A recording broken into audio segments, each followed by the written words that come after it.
General Vothkar reviewed the battle reports with growing confusion. His Zenthari forces had superior numbers, advanced weaponry, and tactical superiority. Yet somehow, the human defenders on Kepler 442b were winning.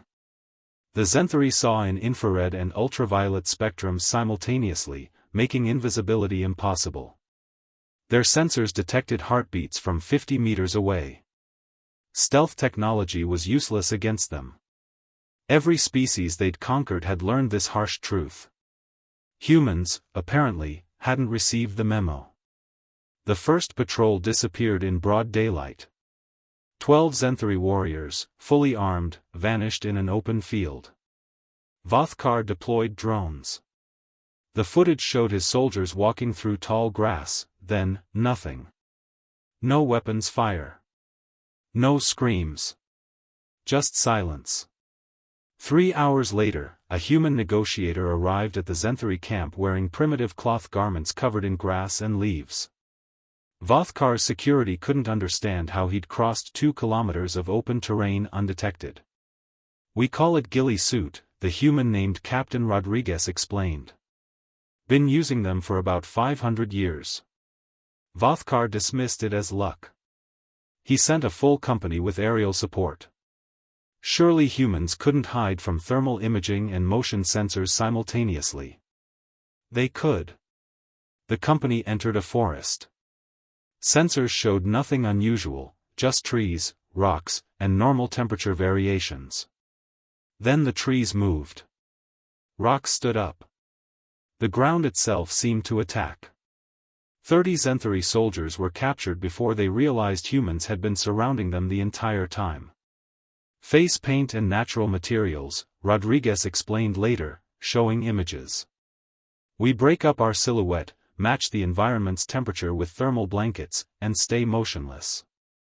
Your sensors see what they expect to see, nature." But the most disturbing incident came during the siege of Firebase Omega. Vothkar watched through orbital surveillance as 100 human soldiers crossed an open desert toward his fortified position. Every sensor tracked them clearly. This time, there would be no surprises. Except when his forces opened fire, the humans weren't there. The desert was empty. The signatures his sensors tracked were decoys, human-shaped rocks heated to body temperature and dragged by thin wires. The real assault came from underground tunnels the humans had spent 3 weeks digging. "Your prey animals," Vothkar had protested during surrender negotiations. "Soft, weak, with dull senses. How did you become ambush predators?"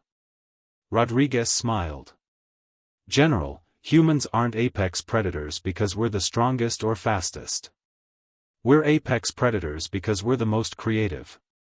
Our ancestors hunted creatures with better hearing, better smell, and better vision. We learned to hide, adapt, and deceive." He gestured to the surrounding terrain. "Every environment on Earth tried to kill us: deserts, jungles, tundra, mountains. We learned to become part of them. We don't just hide, General.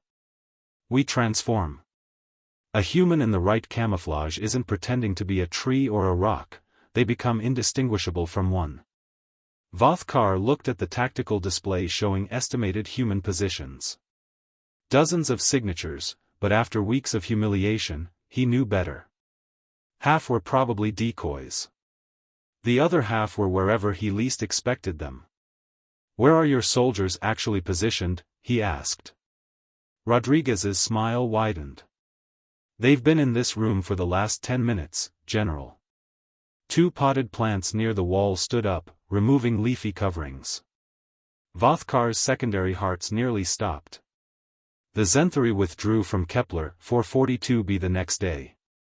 In his final report, Vothkar added a new classification: humans, deception class threat.